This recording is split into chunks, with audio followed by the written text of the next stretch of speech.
to the flag of the United States of America and to the republic for which it stands, one nation, under God, indivisible, with liberty and justice for all.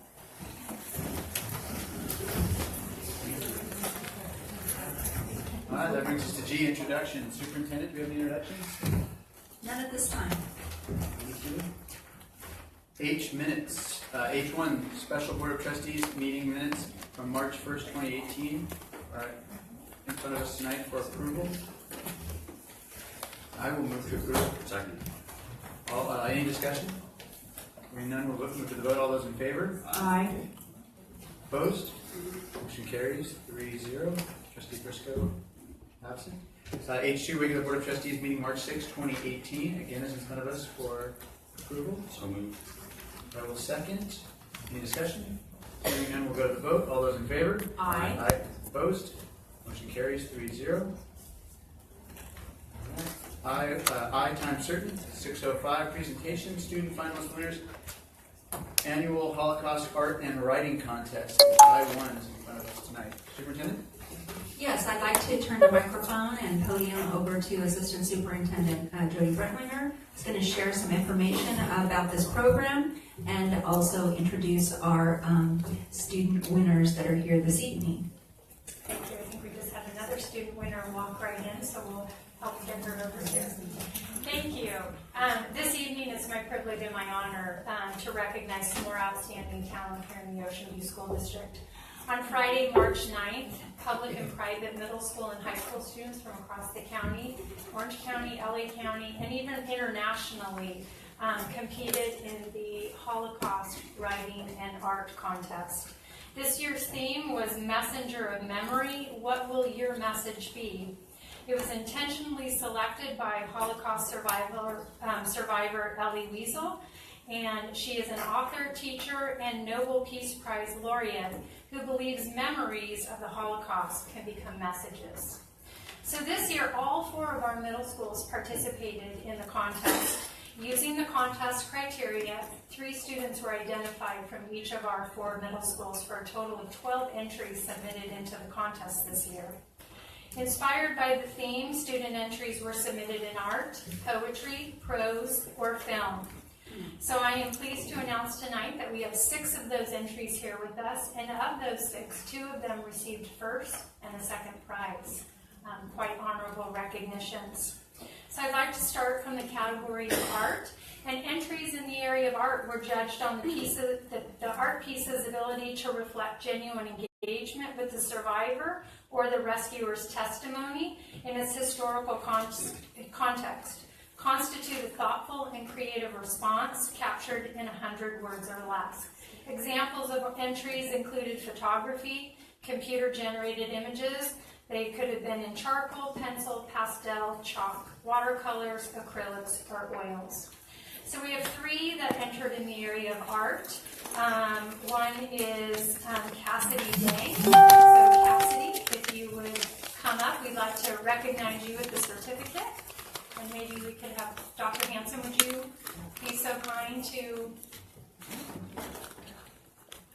congratulate? And at the end, we'll have a picture of all of our student winners at that time. Do you want her parents? Can we ask your parents to come up to it? They're here. Could we have Cassidy and her parents join us up here? Thank you. And Cassidy is an 8th grader at Vista View. We also have Elizabeth Lee from Vista View. Is Elizabeth here with us? Would you please come up? You guys could stay up here. And we'll have you all stay up. And Elizabeth, are your parents here? Come on up, Dad. Thank you.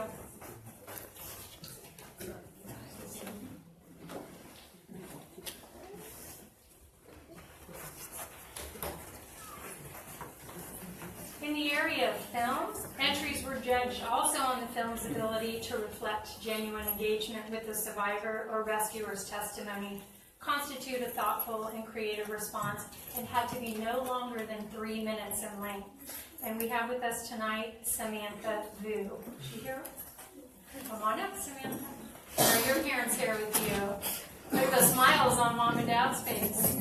Very proud.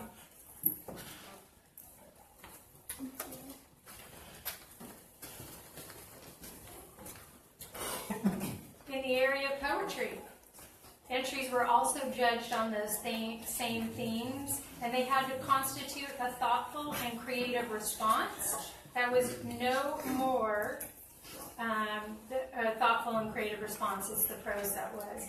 And we have Emma Beckman. Is she here from Marine? No, she's not here, okay.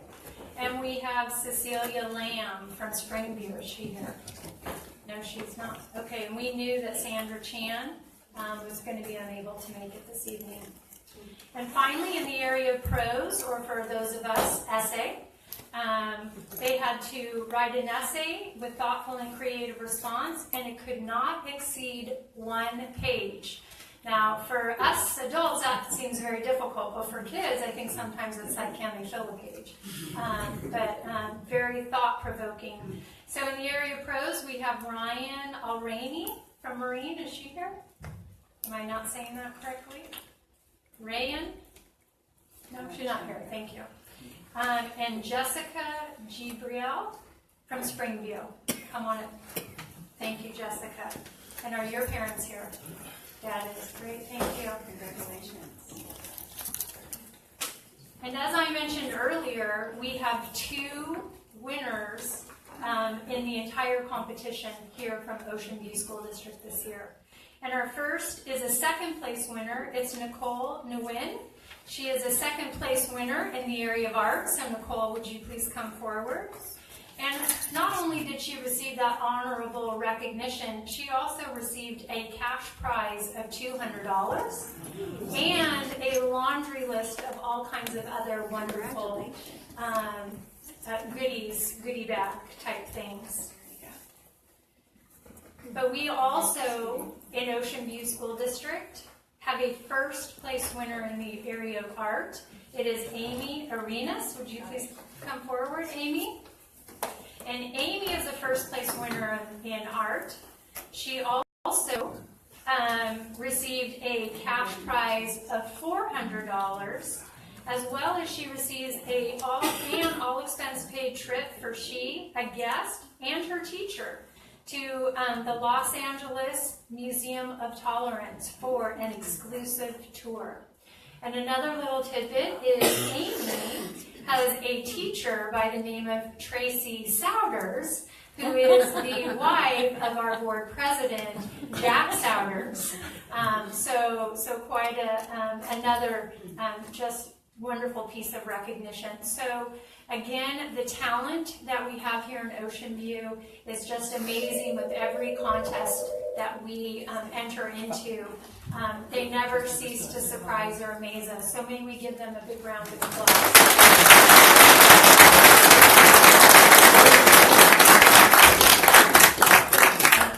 On our website, we have written some communications about the contest, and you can actually see photos of the art that the students have taken. So that art that you created, the art that you created.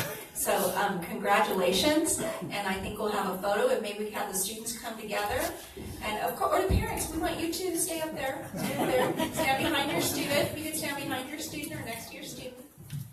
We get one giant photo.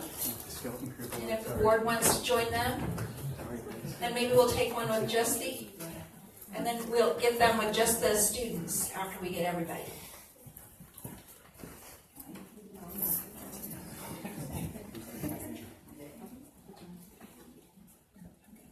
Everybody smile. 1, 2, 3. Good job. Yeah. And could we maybe, I think we have some teachers that are here, teachers and principals. You could please stand and give them a round of applause.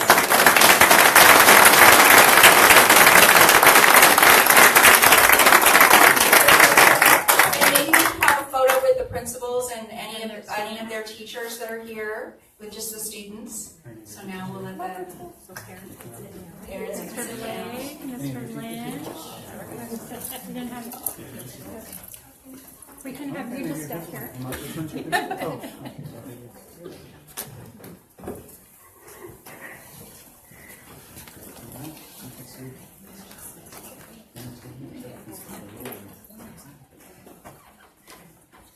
can let you move in.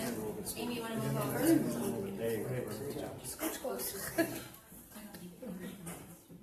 Ready? 1, 2, 3.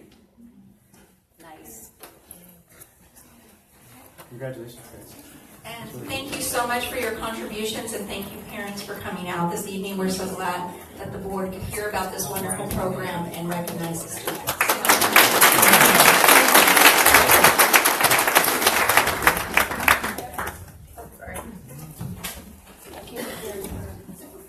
Before we move on, I just want to let you know that Trustee Briscoe did join us by telephone at 6:11, so he is on line. He's down there. Once again, congratulations, students, on some outstanding work. I saw the one that my wife submitted. It's phenomenal work, really well done. That's a really great honor. From Chapman, too, right? Correct. Chapman University. That was just J, public comments. At this time, members of the public may address the Board of Trustees regarding a matter of public interest not appearing on the agenda. No action may be taken on comments of off-agenda items unless specifically authorized by law. If the speaker wishes to address the Board of Trustees on an item on the agenda, time will be provided at the commencement of that item.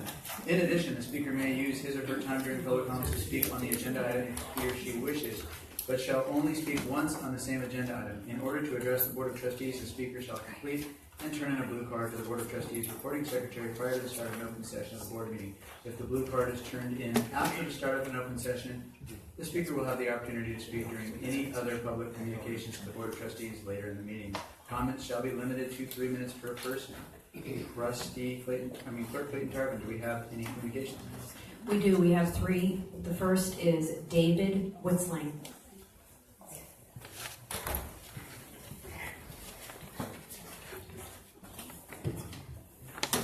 Good evening, board members. I'm here today regarding 16666 Turnstile Lane, and it's an OVSD owned property. The school also serves for the Ocean View Little League for all the playing fields. And I had emailed the facilities director, Mr. Coyote, and I copied Dr. Hansen regarding maintenance of that facility. Basically, just in a nutshell, there's graffiti, broken glass, potholes, weeds, crumbling asphalt, and it's in a general state of disrepair. As soon as I contacted Mr. Kuwait, I did receive a call back from Mr. Sample, who's the maintenance supervisor, and he said that the only thing that can be done is if I come here today, because he doesn't have the budget to have people out on a more consistent basis. And my concern for that is just a health and safety issue, in that there's lots of homeless that are currently, you'll find their needles or the glass. The glass is broken, bottles of alcohol. So, and with so many kids using that facility, and then also the graffiti, that's not a good sign, because they'll take it out, but then they'll come right back. So my 2 suggestions for a future agenda item would be 1, cameras for that site, and 2, the parking lot either to be sealed and patched, or it's past its useful life. It looks like an abandoned parking lot, but basically to have it resealed, re-slurried, I think that would benefit very much all the students who use that. My personal connection to the site is that my son plays and my wife volunteers for the Ocean View Little League. I live in the Brightwater community, and both my children attend Hopeview Elementary. It's a wonderful school district. I'm extremely happy that we're here. Before, my daughter was in Pleasant View for preschool, so it's just been wonderful overall, the experience. I just wanted the board to be aware of the situation. I was told the only way to get something done was to be here, so I'd appreciate if that can be taken under consideration in the future. Can you give me the address one more time? Sure. It's 16666 Turnstile Lane, and turnstile in one word. And this would be maybe a future agenda item, but that facility, it's a pretty dense community, and it's a former school, so there's lots of facilities. I don't know if you want to open up part of that, to the community, see if the city is interested in something, just because the maintenance that. All right, thank you. So, sir? Yes. We have a question.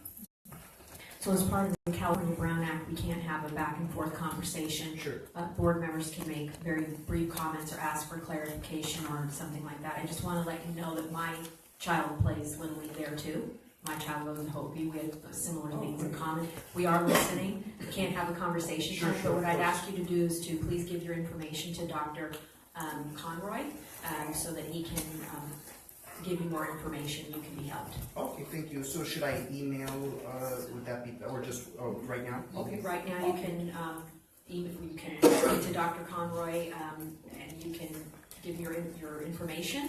Okay, sounds good. Yeah, it's nice, hopefully I'll see you. Yes, thank you. Take care. Okay.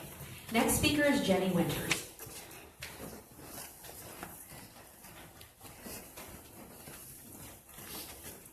Okay, so I brought my props again. Dr. Conroy's gone. I specifically wanted to, my name is Jenny Winters, and I'm a parent at College U. And last night we had Dr. Conroy at our school to lay out a new plan for our school. And I'm coming to speak on behalf of a lot of our parents, and we just want to say thank you. We want to say thank you for hearing our concerns. Thank you for addressing our concerns. And we really urge you, the board, and when we move forward, that you guys take that proposed action, because it really does satisfy what we need for our kiddos, for the playground, the computer labs, and the other facilities in general. So I just wanted to say thank you, and my kids wanted to say thank you guys. We really appreciate your offer. your honor. Thank you very much. Thank you. Next speaker is Brenda Cavillo.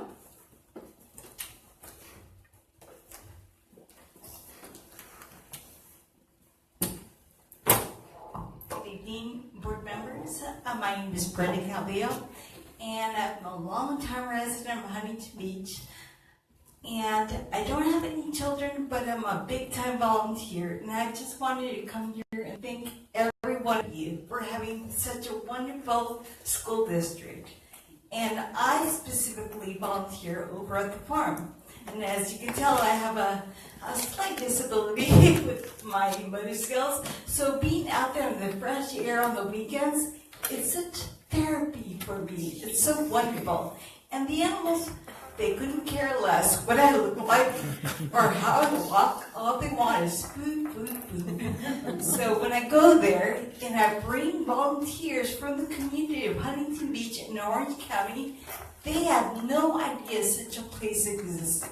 They are in seventh heaven. It's like, oh my gosh, does this really exist? This is like paradise, you know? And it just gives me the chills, because if you haven't been down to the farm when the volunteers are there, I get emotional because it's such a happy, wonderful place. And I just want to thank you from the bottom of my heart for having this place there.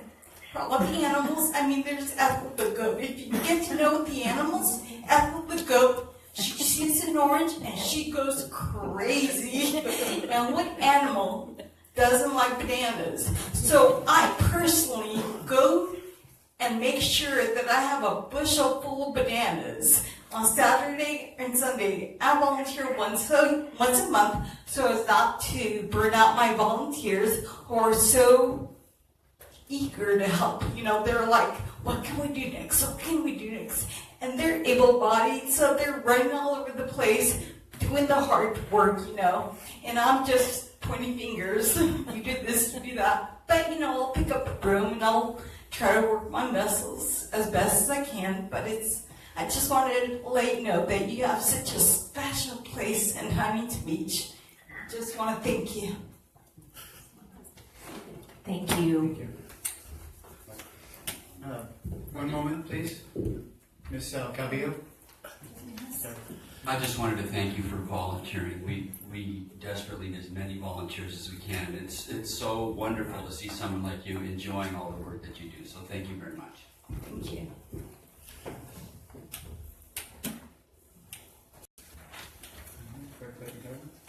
Okay, that concludes the first public comment period. Okay, that brings us to K, communications, written communications to the board. Superintendent?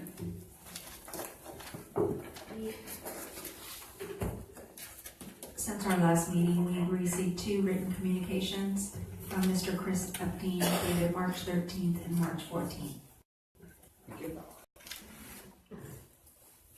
K2, board and committee reports. Superintendent? We have no reports this evening. Thank you. Trustee Wessel? Just have a question about our subcommittee for establishing a new trustee. Have we accepted all? How many applications did we receive? Do we know? We have received 3 applications, and the subcommittee will be meeting on Thursday to move forward with the next steps. Thank you. Lots of eager candidates. Okay. K3, trustees communications. You want to start us off, Trustee Westwell? I'll be attending the Robert Mayer Leadership Academy tomorrow. That's it. Thank you. Thank you. For the soul of wit. Trustee Clayton-Tarver? Well, I want to congratulate all the students that were mentioned or second place or first place winners for the annual Holocaust and Art and Writing contest. It's actually really timely that we were able to recognize them, because in about a week is the start of Passover, which is a traditional Jewish holiday in commemoration of the escape from bondage for the Hebrew people and out of slavery and into freedom. And so it was kind of fitting that we had that. They were talking about that tonight, about the Holocaust. Okay, 2 is that we had the Surf City Oratorical Contest here last Monday, and there were so many kids. It was like the best or the most participated in oratorical contest that we've had in the Ocean View School District, and they were phenomenal. Actually, I was really proud of the fact that it seemed like we had a lot of girl contestants this year. I think there were 14 or 16, and so it was really nice to see all the children here and making their speeches. They were really, really exceptional. And thanks to the Surf City Optimists for doing that. Next is, I went to Lobbying Day in Sacramento last Tuesday. I attended with trustees from the Huntington Beach Union High School District, the Los Alamitos Unified School District, and the Long Beach Unified School District, and we went to meet with several of our legislators. We met with Senator John Morlock, who's the senator right next door to us. We met with Janet Wynn, who's our senator, and we met with staff members from Travis Allen, the assemblyman, because he was not there. We covered some specific items, including unfunded pension liability. That was one of our topics. Another was to move a bill through the Senate to allow for teachers to have substitutes serve in their classrooms for longer than 30 days. Because those of you that have had a long absence, if you're a teacher, you know that after the 30 days are up, you have to get another substitute to come in. And it really creates a lot of problems when teachers are out on long-term absences. So hopefully that'll pass the Senate, and we'll be able to have more stable, I see you were interested, Assistant Superintendent Oliver. It creates a lot of trouble for school districts when you can't staff that properly. So I advocated with our legislators to not only have it be for 30 days, but to go up to 6 months to be able to keep a substitute in a specific position. The other thing that we talked about was doing some relief for the school districts that have been affected by the fires, the tremendous fires that occurred not long ago, because those towns are wiped out. There's nowhere to go to school. There's no money. They're going to have issues with being able to get funding for the next year. And so we asked that they be able to use their population numbers from the year before, from CalPADS from the year before, so that they could get funding based on the kids before. And I'll come back with my comments later. Thank you. All right, I too will be attending the Robert Mayer Huntington Beach Academy, or Huntington Beach Leadership Academy Education Day, starting off early in the morning. Is that correct? Right? Okay. Yes. I want to thank all of you for showing up again tonight. Thank you. We're going to try to keep it as on task as we can and get you out of here on time as best we can.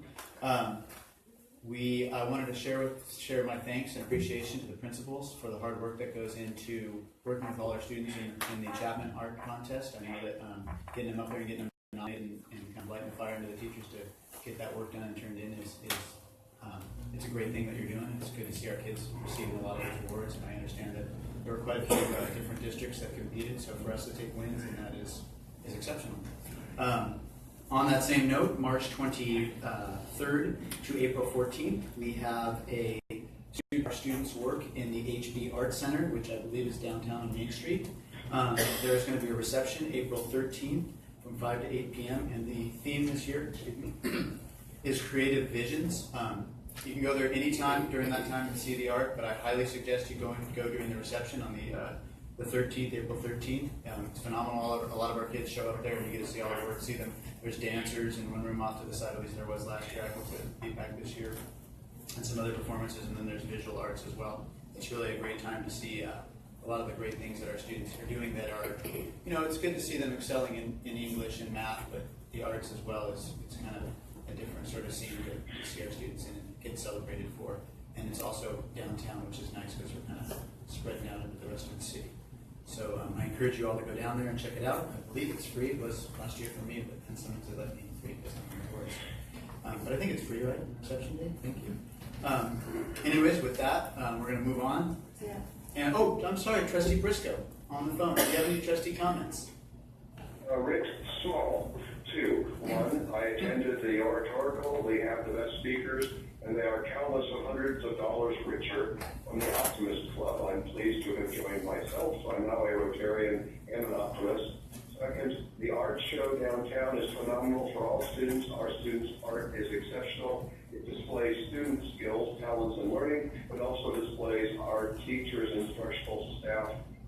Unbelievable work with students, and the one that comes to mind is last year's portrait of the principal, done small parts, piecemeal, but ended up being phenomenal. And that teacher is not De La Chica, it's Estrada. Mr. Estrada, and I expect to have some additional monumental, incredible pieces of artwork demonstrating his teaching prowess and his students' artistic ability.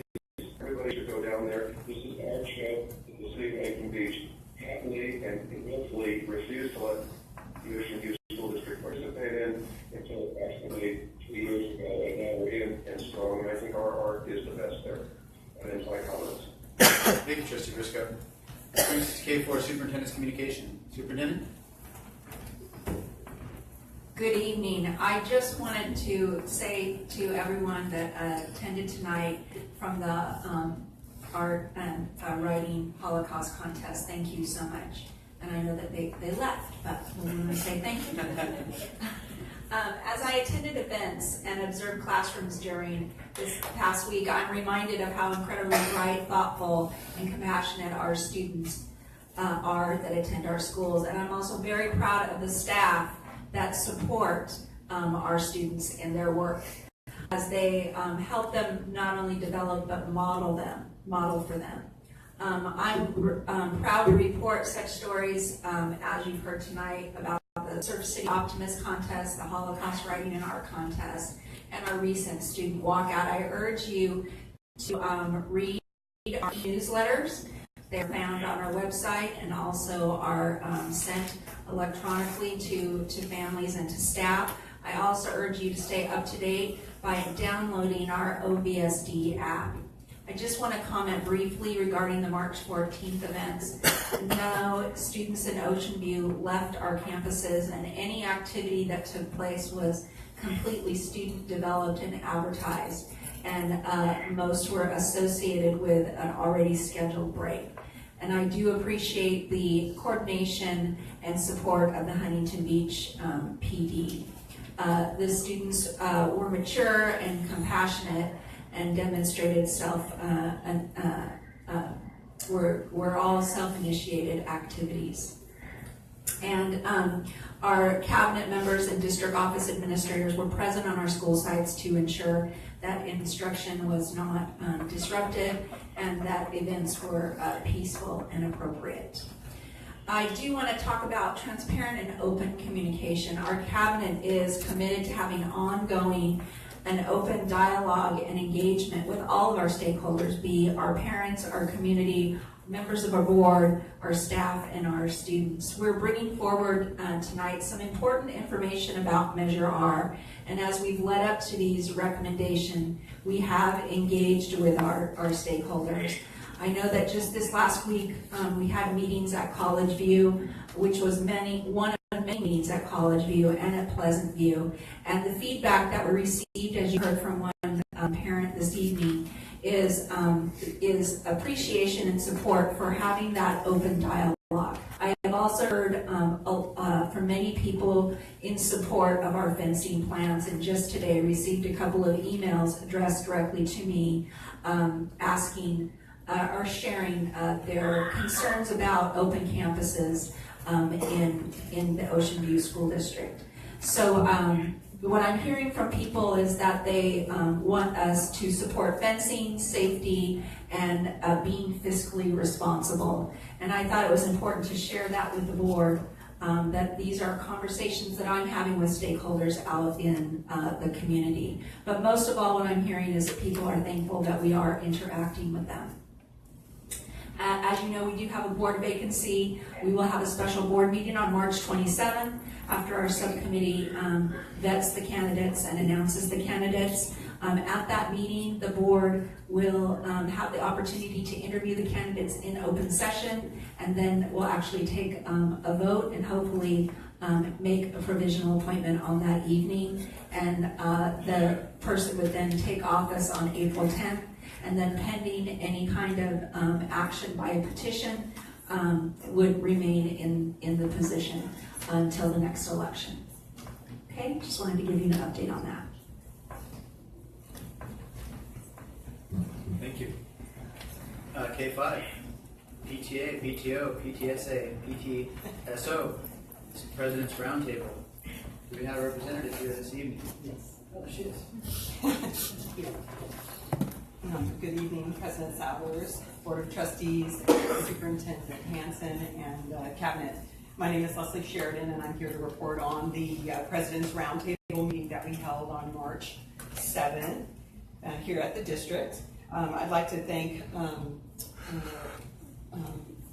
Superintendent Hanson and Deputy Superintendent for being at these meetings. Your input, again, is so helpful in helping us share information, get clarity, and we appreciate your support and direction. So at this meeting, we had a discussion about school, community, and businesses coming together as partnerships. And our goal in all of this is to engage the community and to maximize resources and volunteers. And we did need clarification at this meeting, and Superintendent Hanson, we appreciate all your input there in clarifying that and helping us move forward in that and to collect those community partners. So anybody who has connections at Boeing or at any big companies that are here in our community, we need those connections. We need that input so that we can utilize the volunteers, because we know they have to volunteer too, and any resources. So that was a big discussion that we had at this meeting, and it was good clarification that we came out of that. And then Dr. Conroy did do an update for all of the roundtable in regards to the Measure R and where we are. And again, I know that you probably have done that many times, but it helps at each stage of the way to share what's going on and to hear feedback, and for the PTO groups to be able to go back at their general meetings and share all that information. So we appreciate that it's on the website, that we have that contact, and that you're available to do those reviews, give us updates. So in regards to the March 14th celebrations or recognition, it should be recognition, it was peaceful and respectful activities that happen. My girls go to Springview, and my little 6th grader was very involved in it and knew a lot about it, more than our 8th grader did.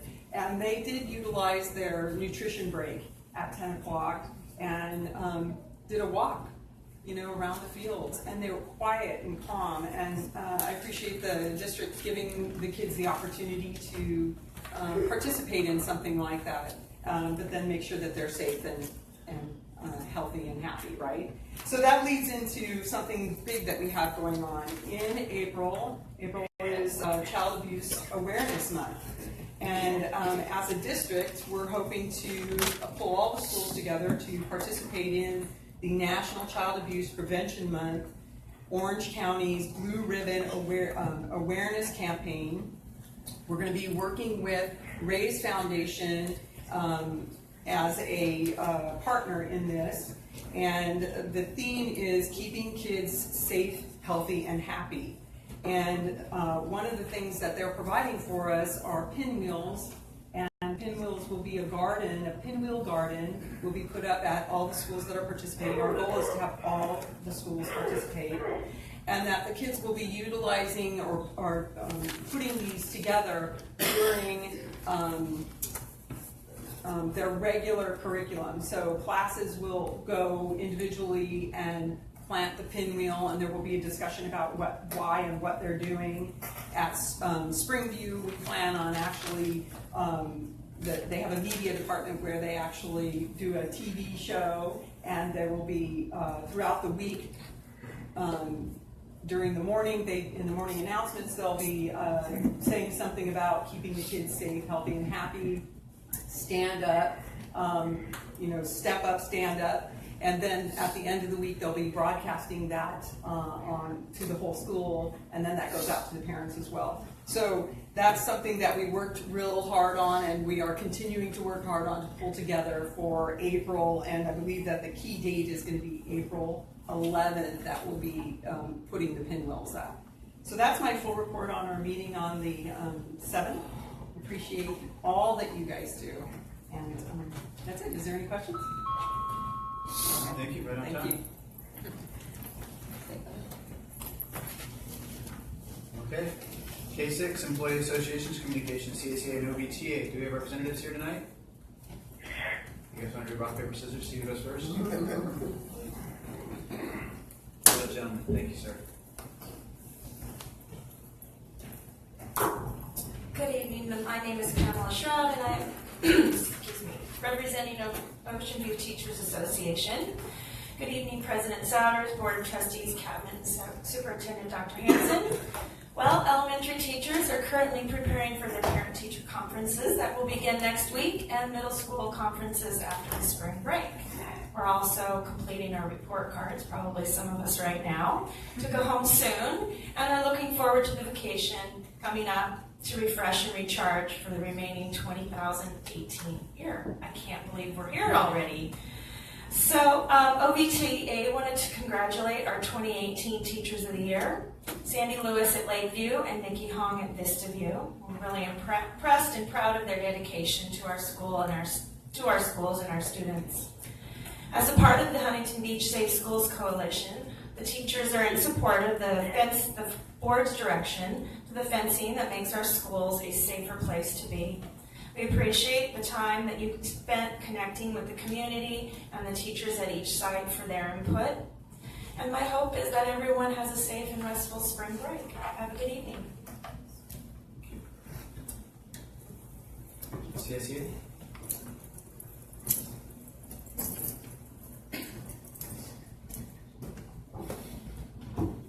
Good evening.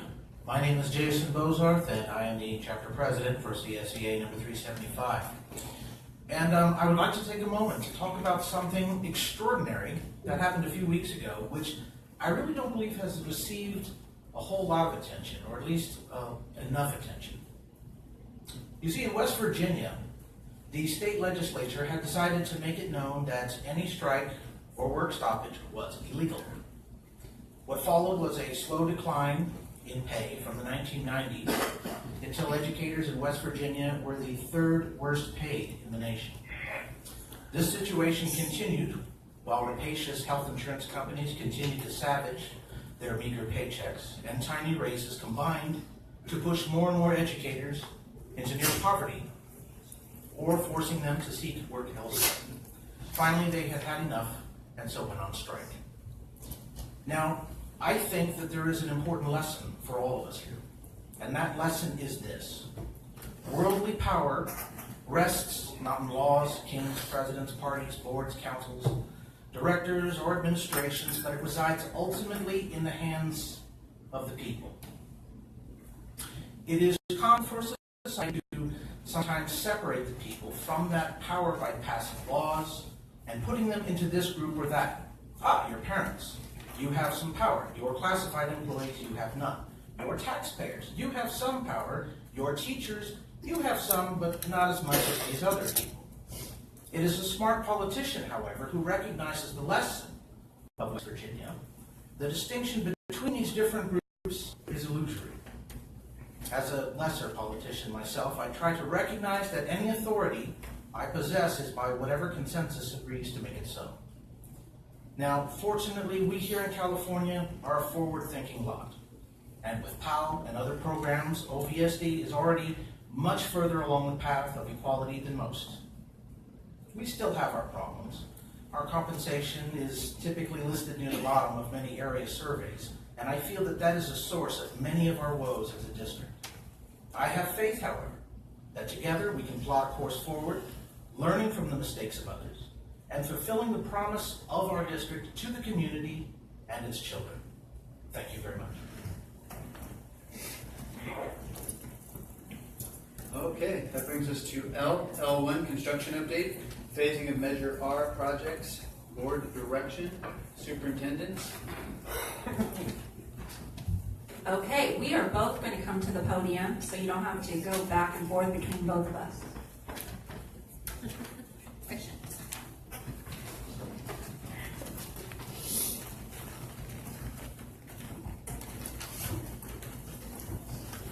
We have been bringing information to you about Measure R for the last year and a half since we passed the Measure R bond measure.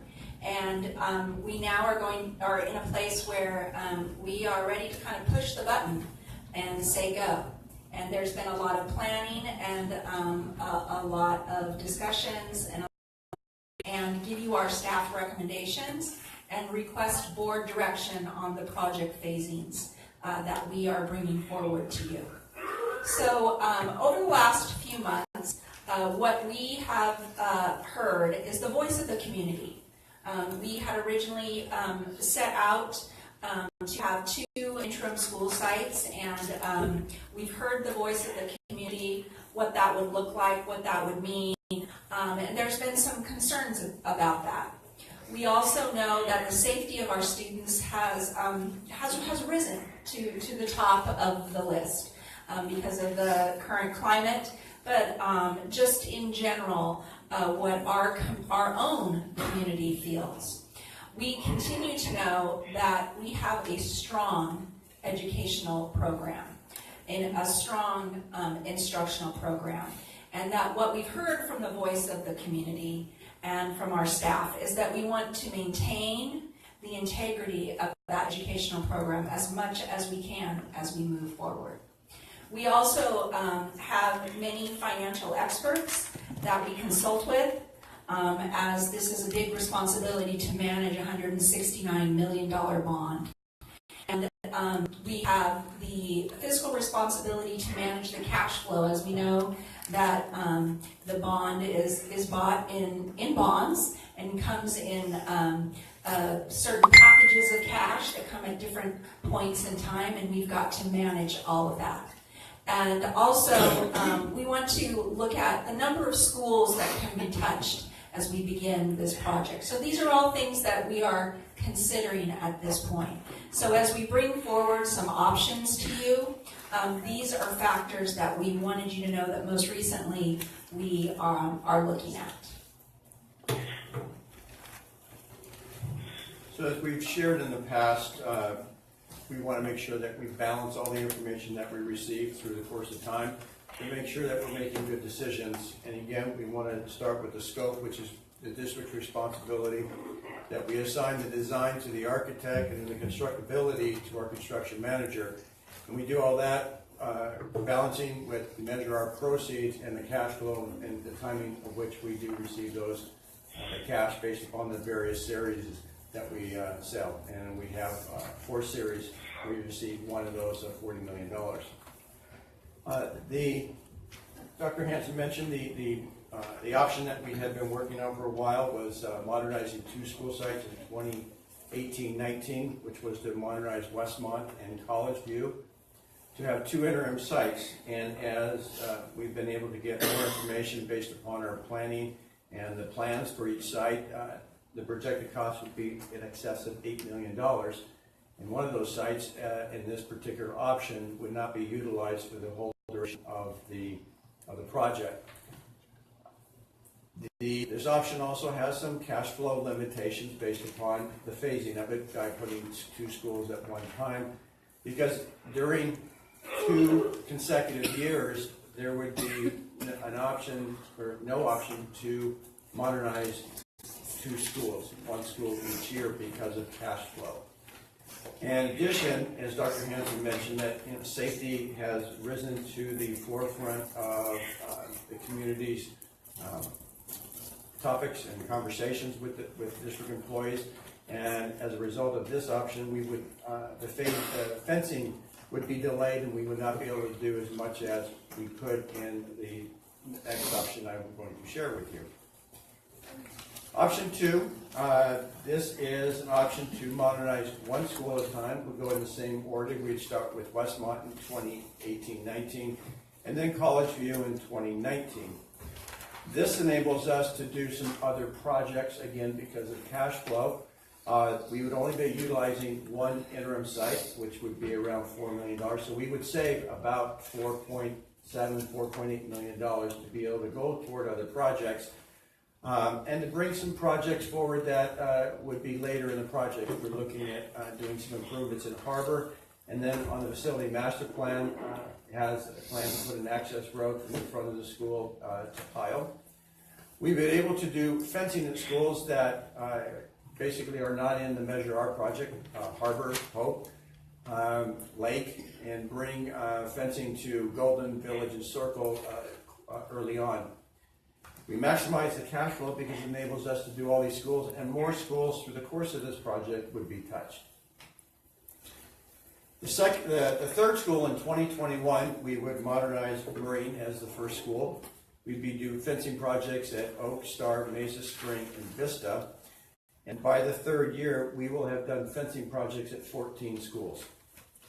We'll be able to begin field upgrades at Harbor, Hope, and Lake, and then do some other improvements slated for Golden. Tentative schedule, and this is subject to change. Tentatively it's slated to have Village in 21-22, followed by Star. Then Mesa is the next middle school in 2023-24, followed by Circle, Spring, and then Vista.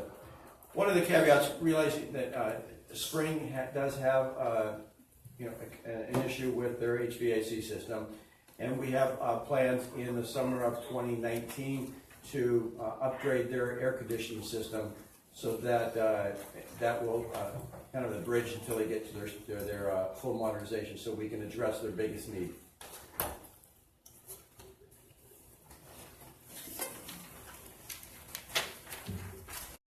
We feel strongly that option 2 aligns with our board's goals for Measure R, that it takes into account the priority for safety, and it does maintain our integrity of our educational program, and that it is fiscally responsible. I want to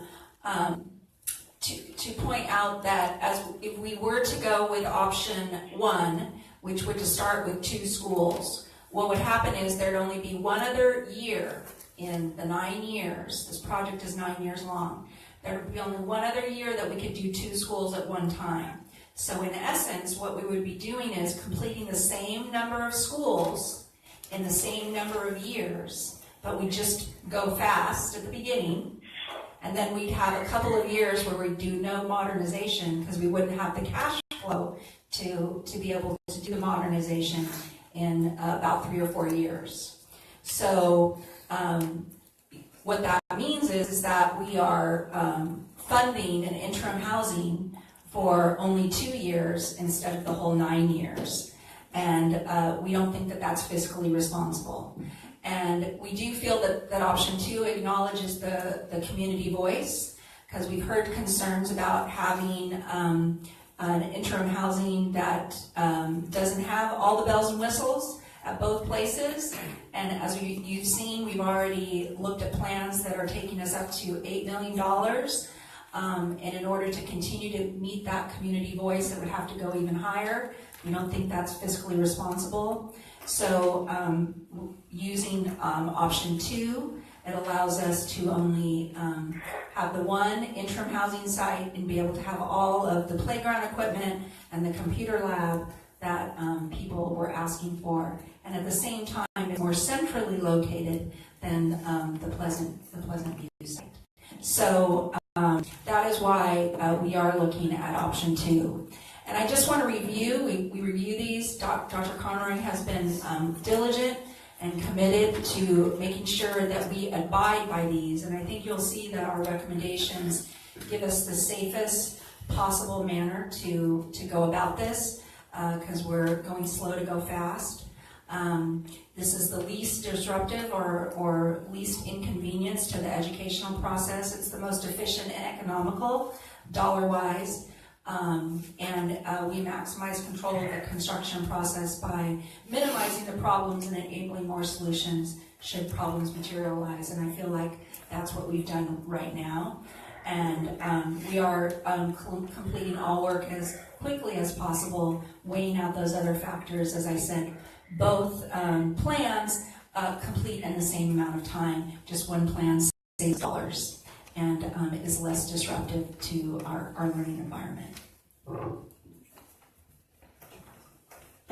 So our request from you is to seek your direction.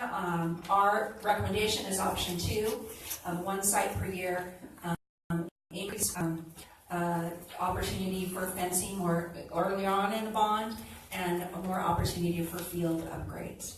So we just like your direction. If you want to bring this back for further discussion, or if you could give us some sense of direction now.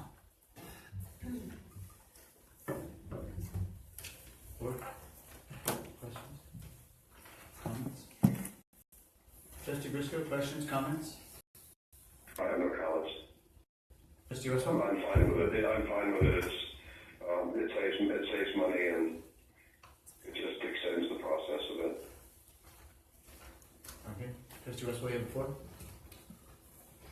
Thank you for taking a look at this and providing alternate options from what we originally had. I think you've done your due diligence. We've discussed this privately, fully informed of what's going on here. Cash flow is a big problem. You can't build a project unless you have proper cash flow, and I think we were running into that. That was a serious issue. And that addresses this. We're still going to be able to do this project in the same amount of time, and we're actually saving money doing it by only creating one interim housing site. And so for all those reasons, I am supporting this. Are you looking for any other direction here besides just option 1 or option 2? Is that the only thing we're looking at? At this point, we will continue to have these construction updates where we'll continue to ask for further direction. Okay, well, seeing everything laid before me, and I am side by side, I have to go with option 2. Thank you. Trustee Clayton? I'll concur with my colleague to the left of me and with Trustee Briscoe. I think option 2 is the best way to go. Initially, though, I was skeptical. Let's be honest.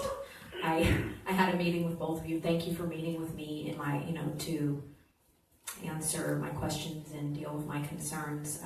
I wanted to get things going and get it done, quicker than what I thought was going to happen. But as it turns out, option 2 is really kind of like option 1 time-wise.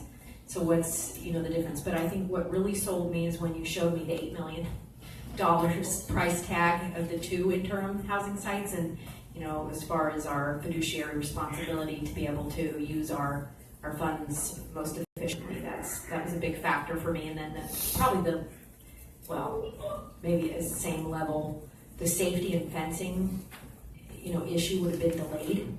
That's unacceptable to me. So if this is going to speed it up, going with option 2 and only having the one site, then I'm 100% for it. Thank you. I'm in agreement with my fellow trustees. I think this is option 2 is the best option. Aside from saving money, I know one of the things that you brought to my attention when we were looking at this is to be stagnant in work for any period of time means our construction team not being employed, and they can jump to other jobs in the interim, and we may get a different construction team when we get back to work the following year, which would be a team that was not familiar with our sites, and having to bring them up to speed on a site could be time consuming and could set us back, and we could run into even more problems out there. So I thought that was a good sighting on your part as far as seeing that we would have some downtime for our construction team. I thought that was, I commend you for looking ahead and seeing that. That is something that, I being in your position, I would hope that I would have that insight as well. So I would agree with option 2. Trustee Westbrook? Well, one concern that I'd like to express right now is in changing the sequence, we're taking what I'm calling some major things like building construction and renovation, and we're substituting out for what I would say a lesser priority, fencing and some of this other stuff, field improvements and things like that. And one of the concerns I have is change orders. What assurances can you give the board that changing the sequence isn't going to cause us to have a whole bunch of change orders in our little ticket items like fencing and field repair, and then we run out of money later on for the big ticket items? That's a concern of mine. I don't want to run out of money because we only have a certain amount that's all allocated in the pie. And now that we've changed everything and put the lesser things further forward, I just am really antsy about running out of money. What assurances can you give us the change orders aren't going to bankrupt us? Well, first, the change in the sequence has nothing to do with change orders. Change orders is more of a reflection of a lack of preparation and planning by the architect, by the construction manager, and the oversight by the district. The slides I've showed you about the scope, design, and constructability is something that we've taken very seriously. We meet every Friday morning to talk about the plans, to talk about the issues that we might involve, to be able to make sure that the first project that goes out is very well planned, that we have a foundation in place, and that we have a structure that we can model after in future projects. When we design, as I've shared in the past, the architect is designing them, and as soon as they have finished designing a certain part of the project, the construction manager, Leslie Meyer, their team sits down and reviews the documents, they review the drawings, and then come back to the architect and make recommendations of how to shore up something and say, this is a nice design, but we can't construct it, here's why, and they provide that insight to the architect, who goes back and does a redraw. And then we submit it to the Division of State Architect. The final checkpoint would be when we go out to bid. If we have very tight drawings, which we think we do, the bids will be very honest. And so then it's a matter of the construction manager is holding the contractors to the contract and to the bid documents, and so their oversight and our oversight of them will restrict the potential of change orders. Can we say absolutely with 100% assurances that there will be no change orders? No, I can't give you that, because there will be issues, and there will always be issues in the field that were unforeseen that no one could consider at the time of the drawings. But I think we've got plans in place to minimize the potential for change orders. And I think we do too. I think my point is the big ticket items are further on down the road, and big ticket items is where you generally see the change orders come in, because at big projects it's hard to foresee everything. where, fencing and some field work, it probably won't involve so much. And so that's my only concern. If we're diligent, we're really paying attention to what we're doing, we shouldn't have already do it in the schedule. I just don't want to run out of money. Neither do we. Thank you. I think you guys have your direction, correct? Yes, and I just do want to commend Dr. Conroy and Mr. Choate for their work with our construction manager, Ledesma Meyer, and our architect that we're working with right now, DLR. They are in constant communication and have really created a cohesive team that has the best interests of the district in mind. And I really see that clearly come through whenever I'm in attendance at the meetings. And Dr. Conroy updates me regularly, and I'm able to also attend.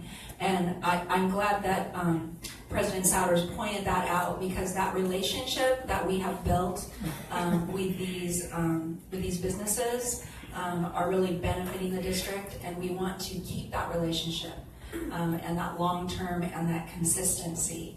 And in regards to the change orders, when we finished the lake, we came in under budget, and we're working with the same people, and we want to keep those relationships going, and we hope we can keep on that path.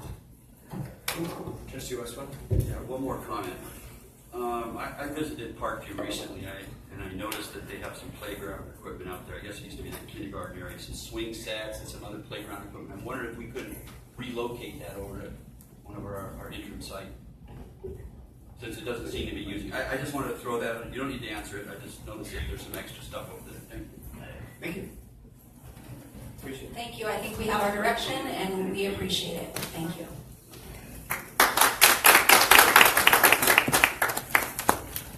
Okay, M, consent calendar is before us tonight for approval. Do we have a motion to approve? Move to approve. We have a motion by Trustee Clayton Tarvin. Second. All right, second by Trustee Briscoe. Any discussion? Oh, no discussion on that. I apologize. All those in favor? Aye. Opposed? Motion carries 4-0. Trustee Briscoe out of the room. That brings us to N, old business. There is none. Oh, new business. O1, administrative services. District fencing plan, Measure R modernization projects is before us tonight for action. Is there a motion to approve? I will move to approve. And I will second. Any discussion?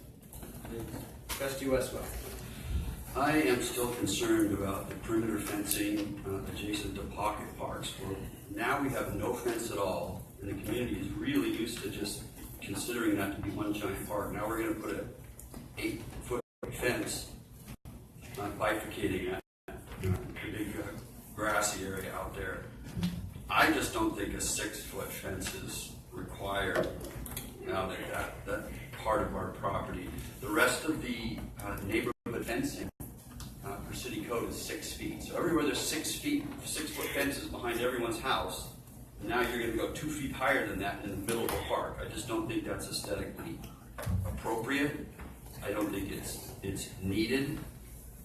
Right now, we have people that encroach onto our property because there's no fencing or perimeter line or indication of where that property line is at all. But not that often. We have staff out there that tells people, hey, that's our property, you have to leave. So it's really not a big problem.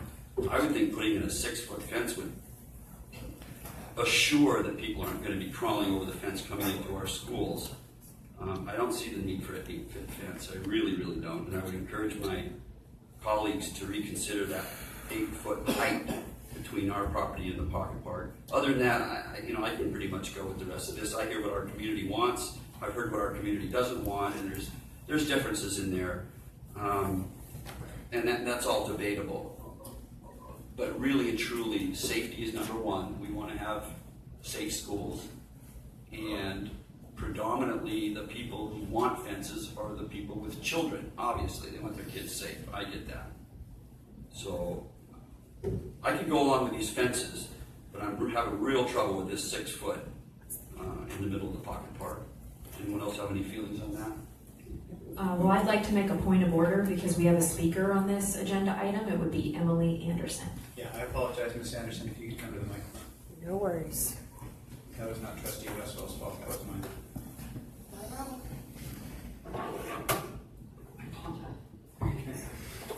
Not a problem.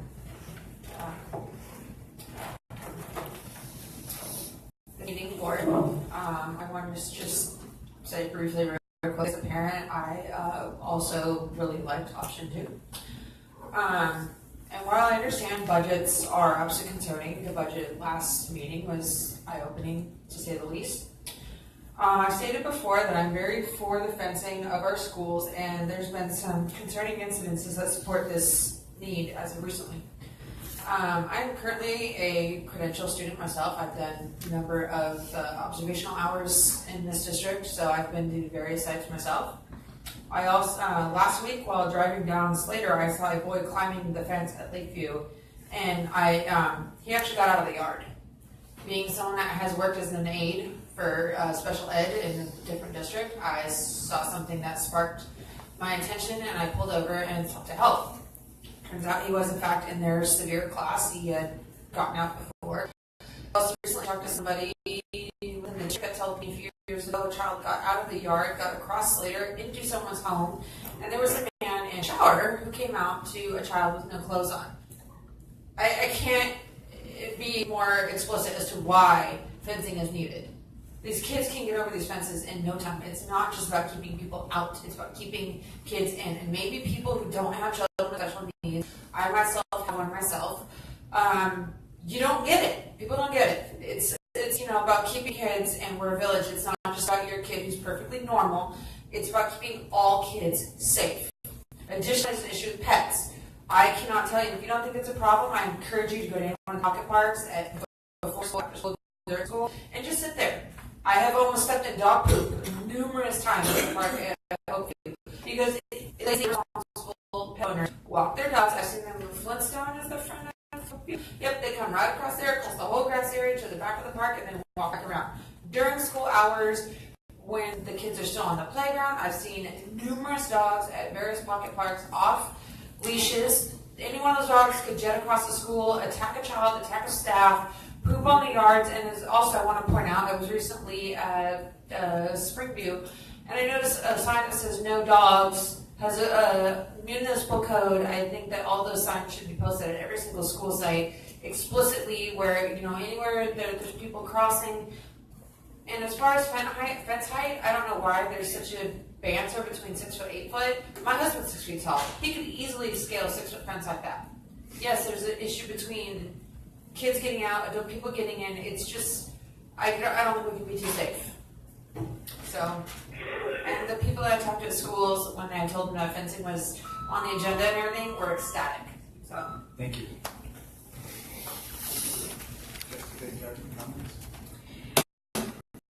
Yeah, I like the agenda item as presented.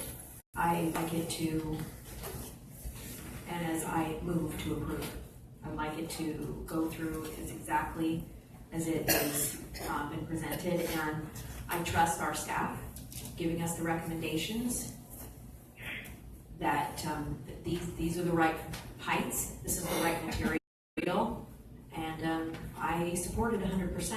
I think unless there's anything else to say, let's move to a vote.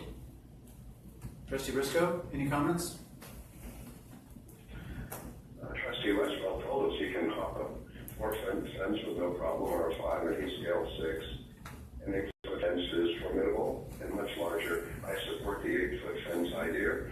Our families, our students want and need security, and a nice 8-foot fence across the open area is the right message, and that's the school is for children. If you want to come on the school campus, you need to come in through the front door, the signaling grass off opening point, identify yourself. If you're going to wander around on campus, which you have a right to do, you must be escorted. You're not going to walk in from the park into our school.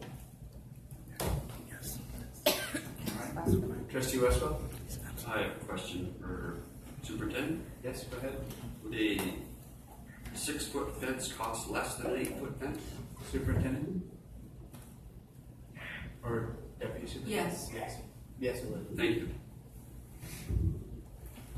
Okay, before we move to the vote, I would say that in deference to my colleagues, the fence across the pocket parks is one of the ones that I saw in my mind, and I thought to myself, it made me kind of think to myself, an 8-foot high fence, how high is that? How big is that? What would that look like? And I had to try to kind of visualize that in my mind. And you know, it was one of the things that I rolled over. The other part of the fencing I accepted without any kind of question at all. I'm willing to defer, though, to the good judgment of the staff, who I know has researched this with law enforcement officials and with architects and with parents and the community in general for the most part. And I'm willing to set aside my own personal feelings and trust in your judgment on this, because I know you guys, the staff, has done quite a bit of research as far as this is concerned. We've sort of talked about this before in previous meetings. So I am in support of the motion as it stands, and I will be voting yes. Anyways, any other discussion? All right, hearing none, we'll move to the vote. All those in favor? Aye. Opposed?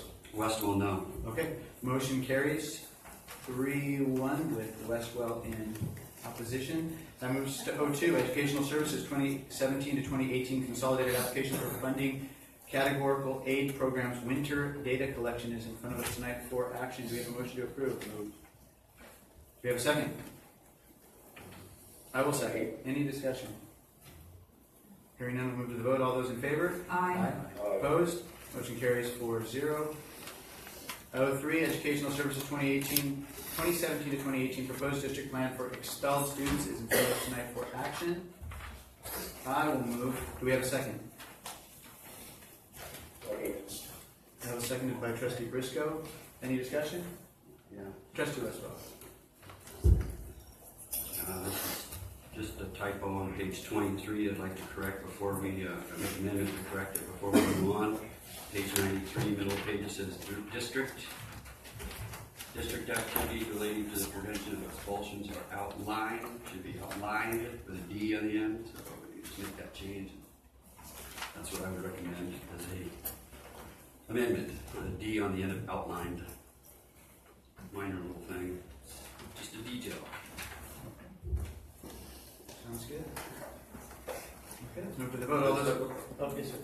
Oh, you need to make a motion for an amendment, don't you? All right, you want to make a second? I will second your motion. Thank you. All those in favor of amending it, or passing this motion with the amendment attached? Aye. Aye. Opposed? Okay, motion carries 4-0. That moves to O4, Human Resources Contract Agency Agreement. We have to vote on the item, not just the amendment, right? I think we voted on the item with the amendment attached to it. He said voting on to amend the motion to read with outlined instead of outline. Point of order. Yes, Clerk Clayton-Target. I think we need a substitute motion. Okay, if you guys feel, you're the clerk, so Trustee Westwell? We don't need a second alternative motion because we can just amend the original motion because the motion was never stated, so it's still on the floor, up to the body to make amendments. Once the chair states the motion, you can't change it, you need an alternate. So, Point of order. Yes, Clerk Clayton-Target? I believe you did state the motion at the beginning when you called it. Okay, well then would you like to have another vote? Would you suggest that then we have another vote to pass the motion with the amendment attached to it as well then? I would say make a substitute motion. Okay. Are you willing to make that substitute motion? Trustee Westwell? sure. Okay, go ahead. Make a substitute motion to approve item O3, amending the language on page 93, so it reads, district activities relating to the prevention of expulsions are outlined in the following list. Okay, I second. Any discussion? All right, all those in favor? Aye. The motion carries 4-0. O4, Human Resources Contract Agency Agreement between Ocean View School District of Orange County and Huntington Beach Union High School District for school librarian services is in front of us tonight for action. I will move to approve. Is there a second? Any discussion? All right, all those in favor? Aye. All those opposed? Motion carries 4-0. And that brings us to P. Any other public comments? Clerk Clayton-Tarvin, do we have any? We do not have any this evening. We're moving right along. Okay. Future agenda items. Q. as requested by board members. Trustee Clayton-Tarvin. I am a big fan of magnet schools. I used to work at a magnet school, and I was the coordinator of a magnet school. And I wonder if we could hear from our assistant superintendent at some point about ideas she may have for future magnet schools or programs that could enrich our school district and our programs so that we could attract more students from outside the school district. In particular, potentially a language magnet where we'd have second language learning or dual immersion, or possibly, I'm not really sure, there are a lot of different magnet ideas out there. Maybe a robotics or sort of an engineering magnet. I've heard some interest from some schools about that. So maybe just some kind of a presentation from Ed Services about what could be done to expand our already expanding offerings. Okay, thank you. Any other suggestions? Okay, moving on. Board of Trustees Roundtable. Trustee Briscoe, why don't you go first this time since we almost cut you out last time? Once again, I would urge everybody, face for the choice of Oprah Winfrey or going and seeing our students' art, 500 pieces hanging on the wall in downtown Huntington Beach. Opt for the better. See our students work. It's a little family night out. That's it. All right. Thank you, President. Thank you. Trustee Clayton-Tarvin? He's just messing around. So the trip to Sacramento was a success.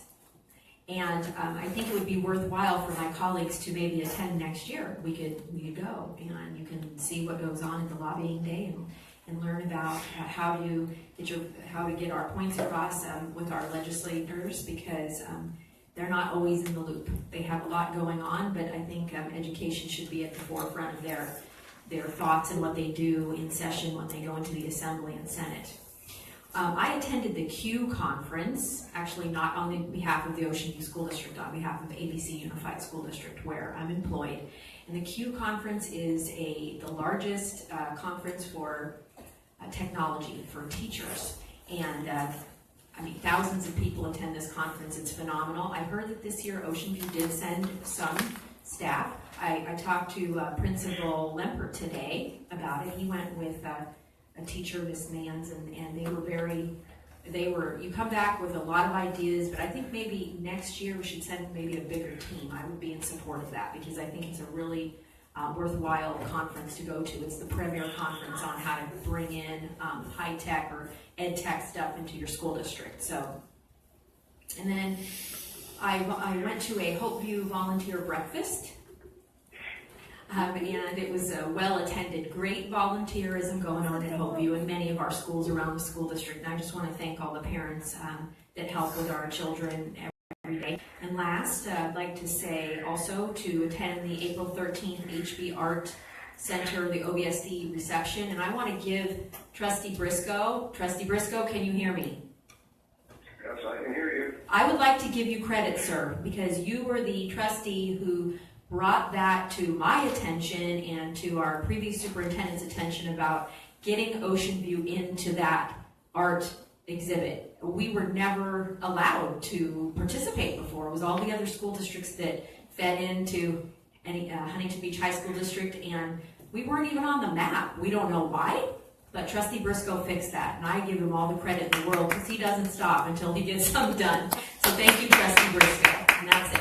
Thank you. Trustee Thank Westwell. you. Thank you. All right, no comments from Trustee Westwell. I will say thank you all for attending again. I can see a lot of our employees in there, a couple community members as well. Thank you for hanging in there. And I would also like to say thank you to the staff. I know it's your job to look for new, innovative ways to do things and to keep your eyes open as to what's going on in the district.